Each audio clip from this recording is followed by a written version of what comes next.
Tayari imetimia saa 6 kamili za mchana kwa saa za Afrika ya Mashariki. Ifuatayo ni taarifa ya habari kutoka Radio Kwizera FM. Msomaji ni Albert Ndukavano na kwanza ni muhtasari wake. Kuchelewa kukamilika kwa ujenzi wa barabara ya Buhongwa Igoma kilomita 14 wilayani Nyamagana mkoani Mwanza kumetokana na ukosefu wa miundombinu ya ujenzi. Mkurugenzi mkuu wa shirika la reli Tanzania TRC Masanja Kadogosa amesema mkakati wa serikali ni kuunganisha mifumo ya usafirishaji wa maji, barabara na reli kuchochea biashara na muunganiko wa kikanda. Na mamlaka za Ukraine zimesema leo Urusi imetekeleza wimbi jipya la mashambulizi ya drone na kuulenga mji mkuu wa Kyiv nchini humo. Habari kamili. Geita. Baraza la madiwani la halmashauri ya wilaya Geita mkoani Geita lililomaliza muda wake limekusanya zaidi ya shilingi bilioni 10 katika kipindi cha miaka 5 ya baraza hilo ndani ya halmashauri. Mkurugenzi mtendaji halmashauri ya wilaya Geita Bwana Karia Rajab amesema hayo katika kikao cha mwisho cha baraza hilo lililomaliza muda wake ukisubiri uchaguzi mwingine Oktoba mwaka huu. Bwana Rajabu amesema makusanyo hayo ni zaidi ya shilingi 100% ya malengo yao na ni matokeo ya ushirikiano ulioonyeshwa na baraza hilo. Hadi leo mnapoondoka mnajivunia uwepo wenu kwa sababu tayari tumekusanya bilioni 10 na milioni 69,696,300 ambayo ni sawa na 120.62. Kwa hiyo mnayo kila namna ya kujipongeza kwa hatua hiyo hadi siku ya leo. Meneja wa wakala wa barabara za mjini na vijijini TARURA wilaya Geita Mhandisi Bahati Subea amesema baraza hilo limefanikiwa kusimamia na kuendeleza miundombinu ya barabara kama ilivyokusudiwa. Kwa mwaka 2023-24 tulikuwa na mikataba 35, halmashauri ya wilaya pekee yake tulikuwa tuna mikataba 20 na mikataba 17 imekamilika. Manake ni kazi kubwa imefanya nini? Imefanyika. 24-25 tulikuwa tuna mikataba 25, halmashauri ya wilaya tulikuwa tuna mikataba 14 na mikataba 7 imekamilika. Kwa hiyo ninaamini hali ya utekelezaji kwa upande wa TARURA sio mbaya ya kusema kuna diwani ambaye atashindwa kurudi hapa mwezi wa 11. Mwanza. Kuelekea kukamilika kwa ujenzi wa barabara ya kuchelewa kukamilika kwa ujenzi wa barabara ya Buhongwa Igoma kilomita 14 wilayani Nyamagana mkoani Mwanza kumetokana na ukosefu wa miundombinu ya ujenzi. Naibu katibu mkuu wa miundombinu Mhandisi Rogatus Hussein Matavira amesema hayo alipotembelea na kukagua utekelezaji wa mradi huo wilayani humo.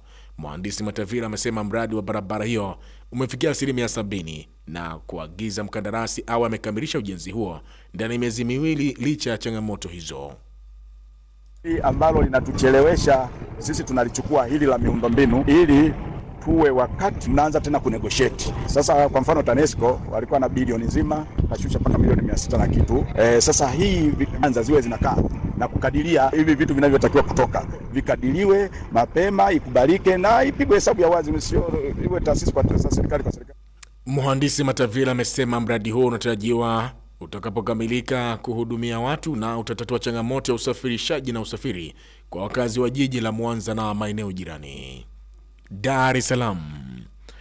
Mkurugenzi mkuu wa shirika la reli Tanzania TRC Masanja Kadogosa amesema mkakati wa serikali ni kuunganisha mifumo ya usafirishaji wa maji, barabara na reli kuchochea biashara na muunganiko wa kikanda. Kadogosa amesema hayo jana katika kongamano la Mwananchi jukwaa la fikra linaloandaliwa na Mwananchi kwa kushirikiana na Wizara ya Ujenzi ikijadili namna mada inavyosema kujenga madaraja, kujenga taifa, miundombinu kama kichocheo cha ukuaji jumuishi. Akieleza athari chanya za mradi huo na miradi mikubwa ya miundombinu inayoendelea, ametaja daraja la JP Magufuli kama kichocheo muhimu cha biashara, kikanda na ukuaji kiuchumi. Aidha, amesema mradi wa SGR utakamilika Mwanza hivi karibuni na jiwe la msingi kwa reli ya Uvinza kwenda Burundi tayari limewekwa na kufikia mwaka 2030 kutakuwa na reli inayoziunganisha moja kwa moja mikoa ya Kigoma, Mwanza na baadaye Burundi. Unaendelea kusikiliza taarifa ya habari kutoka Radio Kwizera FM. Bujumbura. Watoto wanaotunzwa katika kituo cha watoto wanaoishi katika mazingira magumu cha Munzenze wilayani Mishiha mkoani Chankuzo nchini Burundi wamelalamikia mazingira magumu wanaoishi ya kituo hicho. Watoto hao wamesema changamoto kubwa wanazokumbana nazo ni chakula, malazi duni na mavazi, wakati kituo hicho kikiwa na uwezo wa kuhifadhi watoto 200 pekee. Kituo cha kulea watoto wanaoishi mazingira magumu cha Munzenze kina zaidi ya watoto 800 sasa, wakati kikiwa na uwezo wa kutunza na kuhudumia watoto 200, hali inayosababisha watoto kutopata huduma za kutosha. Aidha, naibu mkuu wa kambi hiyo na kituo hicho Bwana Nestori Banigwa amesema hali hiyo sasa ni mbaya kama inavyodaiwa, kwa sababu watoto wanalala vizuri na hupata chakula cha kutosha kila siku. Kiev. Mamlaka za Ukraine zimesema leo Urusi imetekeleza wimbi jipya la mashambulizi ya drone na kulenga mji mkuu wa Kiev nchini humo. Taimon Chekanko, mkuu wa utawala wa kijeshi wa Kiev, amesema watu kadhaa wamejeruhiwa kufuatia mashambulizi hayo. Hayo yanajiri baada ya Ukraine kuanzisha mashambulizi ya kulipiza kisasi ikilenga miundombinu ya nishati na miundombinu ya kijeshi ya Urusi. Juhudi za kidiplomasia za kumaliza vita hivyo zilivyodumu kwa muda wa miaka 3 sasa zimekwama. Mkutano wa mwisho kati ya pande hizo mbili ulifanyika wiki 3 zilizopita na hadi sasa hakuna mazungumzo mengine yaliyopangwa. Kabla kumaliza taarifa ya habari, ujana ni muhtasari wake. Kuchelewa kukamilika kwa ujenzi wa barabara Buhongwa Igoma kilomita 14 wilayani Nyamagana mkoani Mwanza kumetokana na ukosefu wa miundombinu ya ujenzi.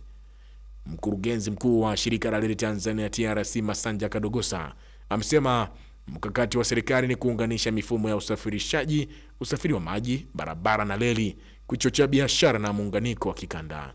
Na mamlaka za Ukraine zimesema leo Urusi imetekeleza wimbi jipya la mashambulizi ya drone na kulenga mji mkuu wa Kiev nchini humo. Waza Wazua. Msikilizaji, jitahidi sana njaa yako usikufanye ukapewa chakula cha masimango na kudharaulika. Waza Wazua. Na huo ndio mwisho wa taarifa ya habari kutoka Radio Kwizera FM. Endelea kutufuatia katika mitandao yetu ya kijamii ya Instagram, TikTok na X at Radio Kwizera FM, YouTube Kwizera TV na website yetu ya radiokwizera.co.tz.